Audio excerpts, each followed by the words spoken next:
အားလုံးပဲမင်္ဂလာပါခင်ဗျာ Sport Bike ကနေကြိုဆိုလိုက်ပါရဲ့ကျွန်တော်ဒီနေ့ပြောပြပေးချင်တာကတော့ဒီ Manchester United အသင်းကောင်းဆောင်ဖြစ်တဲ့ Bruno Fernandes က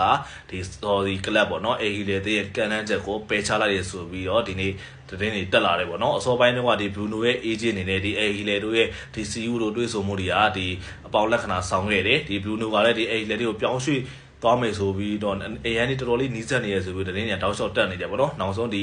ကစားမဘက်ကဆုံးဖြတ်ချက်ကိုပဲAELတင်းကစောင့်နေရတယ်ဒီကစားမဘက်ကလည်းဒီ Bruno ဘက်ကလုံးဝရှင်းနေသူ့အနေနဲ့ဒီဥရောပမှာဆက်လက်ပြီးတော့ကစားခြင်းနဲ့ဒီ United အသင်းနဲ့သူချစ်မြတ်နိုးတယ်ပေါ့နော်ဒါကြောင့်မလို့သူ့အနေနဲ့ဒီ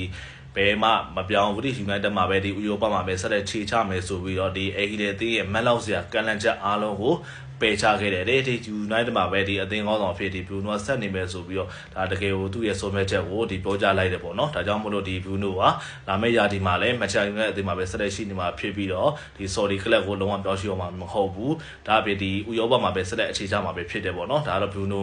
နဲ့ဒီ AEL တို့ကြောင့်မှာဖြစ်ပေါ်ခဲ့တဲ့ update နောက်ဆုံးရ update transfer အကြောင်းအရာကိုကျွန်တော်ပြောပြပေးတာဖြစ်ပါတယ်အားလုံးကျေးဇူးတင်ပါတယ်ခင်ဗျ